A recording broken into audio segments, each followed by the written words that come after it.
We're gonna give you the best progression that you can use to get your athletes to do dips, and we're gonna start right now.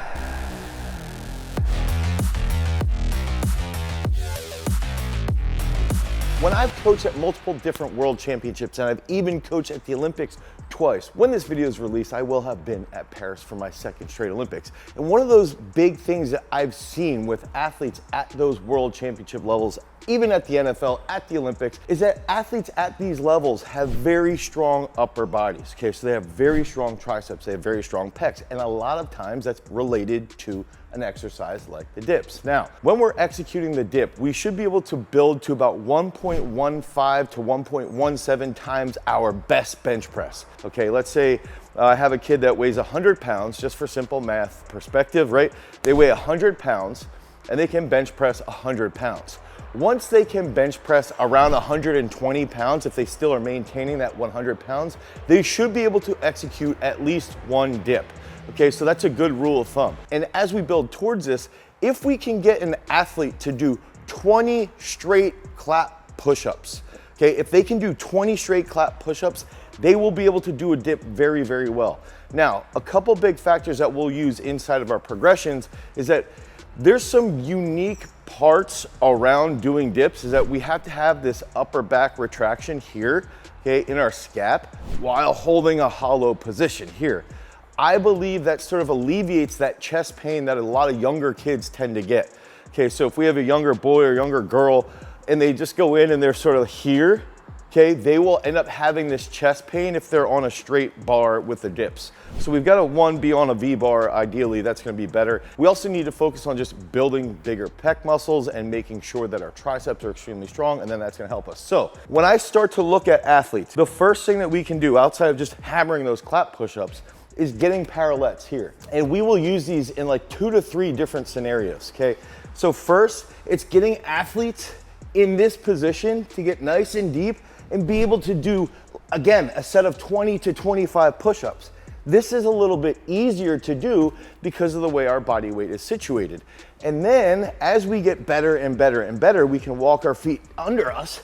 And now I still have my feet grounded, but I'm a little bit more vertical. So that's gonna be more similar to where we're gonna have our hands. Okay, so that's one aspect right there, is that those first 2 exercises, just start with push-ups here. If you have an athlete that struggles with dips, start with push-ups there, and you could do this in the same session. Do 2 sets of normal push-ups, then walk your feet under and hold knee flexion, and now you can come up. And the coolest part here is that the athlete can push a little, but make sure that they're still holding knee flexion and they're going to get some upper body work. That's a really unique way to start to increase and work towards those dips. Another factor I wanted to bring up is that decline bench and dips correlate very well. The only downfall of decline bench related to dips is the range of motion is quite lower. Another negative is that if we're using a straight bar like this, we're not in that standard neutral grip position that would be in with dips. So we like to develop someone on the decline bench with more of a neutral grip barbell. That's gonna be something that we're gonna use on a regular basis. Okay, so that can sort of be that third progression, is that do a lot of decline bench with a neutral grip barbell, ideally sort of like a camber bar to get a little bit more range of motion. If you don't have access to decline bench, use the parallettes here with a push-up, get into those knee dips here, okay? And then the next step from here would be use your flat bench to your advantage, okay? So I'm gonna give you 2 different exercises that you can use with your flat bench that will replace that and help increase your ability to execute the dips. Okay, so now we're gonna give you 3 exercises that you can use sort of in a row that will then lead us to the dip rack. So the first one on this progression point, and I did wanna point out that oftentimes when I'm doing progressions, I will do specific exercises, and in one session with a younger kid, we might do, let's say 2 to 3 of these progression points, and then we'll try the actual main lift, and then we'll come back, and then we'll try the main lift and we'll come back. So I think one of the downfalls with strength coaches is that we're not willing to risk like 10 to 12 sets on developing someone's skill to do the dips. And that's something that we do quite a bit. You know, we might do 2 to 3 sets of clap push-ups,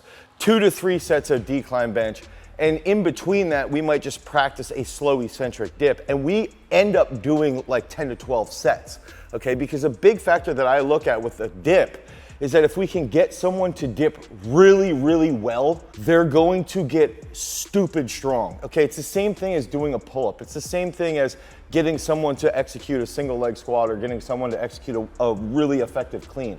It's such an advantageous movement that we've got to be able to train that well. So the next movement, I just wanted to say that, would be a pause dumbbell bench with a neutral grip. A lot of kids really, really struggle to keep the neutral grip here. And I want to hammer that home, hammer that point home, is that I don't want it semi-pronated. I want it neutral. Okay, so just like it is right now, I'm going to come back. Okay, I don't want to see this. I want this. Okay, right here, pause, up. Pause, up, pause, up, pause, up. And we can get this kid, the theoretical individual, let's say you have a 7th grade girl, let's say she's using like 25-pound dumbbells, and you just hammer that home. And then you do that for a set of, let's say, 5 to 7 reps, because we don't want them too fatigued. The next thing you can do, if you don't have parallettes, now you can go here, right? A little bit easier, or here, ooh, here, okay? I wanna point out, I am not a fan of this type of dip, okay? I'm not a fan of that. It's not the same position. I think it ends up causing a little bit too much stress on the shoulders. We will have some kids do those because I think sometimes our trainers do things that I don't want them to do, but I don't think they should be doing them. Now, if you have a packed gym and all your benches are being used, then that's fine. But I really, really believe this version of the chair dip is way, way more effective, okay? Because you can get a little bit deeper and you're still in that more of the neutral position. Now, you do this. Maybe you do the bench dip there, okay? Without putting your hands back behind. Do not do bench dips with your hands behind. I don't know why our athletes are still doing those. The next progression here is really, really hard, okay? And this is another movement that really teaches the hollow position. Again, think back. The reason why I like the pause, it's scap retraction, press. Scap retraction, press. When we're doing a dip, it's teach the hollow hold with the scap retraction. That's going to lead to better execution of the movement. So here, I can get into a position where I'm doing that, I come down and come back up, down, back up. Now, one way to do this with a younger athlete who needs to learn how to do dips, because this is a pretty advanced movement, is to just go here. 1 foot down, 1 foot up. Ooh. And now all of a sudden, that athlete's able to sort of RX that exercise. And that's gonna take us into the last 2 movements that we're actually gonna do on the dip rack. But these are all progressions that we'll go, do these dips, go to the normal dip, and I'll show you one of the exercises that we'll use back and forth. Do dumbbell neutral grip, go over and practice dips. Do the hollow hold with 1 leg down, go practice dips. And these are exercises that we sort of bounce back and forth for 8, 10, 12, 16 weeks. Especially with younger athletes, we've got to invest in the progression of that back and forth for multiple programs. Remember back to the beginning, 20 clap push-ups is one of the easiest things to start with as a goal for these athletes to work towards. So coaches and athletes, if you guys are struggling with progressions, if you're struggling with methods of implementation, you want to figure out how to make it easier for athletes, or if you are an athlete, you want to make it easier for you to execute an exercise like the dip, make sure you head over to peakstrength.app, the Google Play Store or the Apple iOS Store. It's our strength training app that we've developed to help you guys totally conquer all of these progressions and then lead to dominating those benchmark lifts that are gonna help you guys become freak athletes. So now, let's say we go on here, we're able to execute a dip, right? Boom, boom, boom, boom. 2 movements that I really, really like. And one of them you can actually do with 2 bars set up in a squat rack. That exercise would be similar to this. Okay, we're here, and the kid goes 1, 2, 3, and then they can put their foot here and push back up. Now, think about mechanics. Younger kids, okay, early on, will go out like this, like multiple different manners that I see dips being executed. They go forward like this. Then they complain about their sternum. Look, we want your elbows coming back. Okay, elbows back here, okay? So that's a big cue that you can use. Another thing that I tend to see is this. And then they start falling all over the place, right? And they're not even actually doing anything except for holding the position. Elbows back, torso upright, straight down. Here, elbows back. Now notice, I'm holding this position here. Okay? Now, outside of using this slow eccentric, up, up. Another thing that's very easy is to do this here. The problem is kids tend to be like all over the place when they do this. So make sure that you have like a post that you're like, hey, just slide the foot, come back up. Slide the foot, come back up. Slide the foot, come back up. And they're gonna feel that way better because they're gonna be in better control.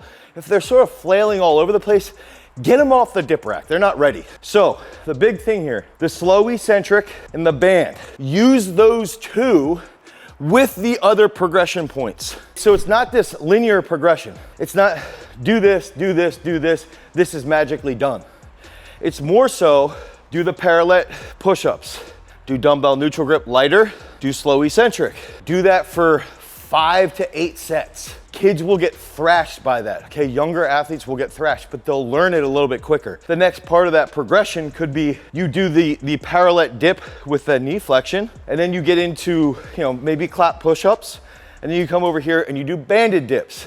But the whole goal is that you keep the dips in every session, so they're either doing banded, the slow eccentric, or they're trying to get one dip done. And the cool part about younger athletes, especially, is that when they get one dip, they go from doing 1 to 10 in like a month and a half. So it's like 6 to 8 weeks, all of a sudden they blow up with it.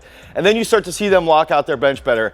And then you start to see them just hit huge PRs because of the strength that they gain throughout their triceps and through their pecs. So use this progression back and forth. Think about it as like that pinball progression, not necessarily the linear progression, because that's really what we see to be the most effective when we're trying to educate our athletes on how to accomplish the benchmark movements. Dips are 100% one of those benchmark movements. And again, if you guys need help with progressions, you need help with implementation, okay, you're an athlete that you want to take your training to the next level, go to peakstrength.app, the Google Play Store or the Apple iOS Store. You can download Peak Strength, select the sport that you're going to train for.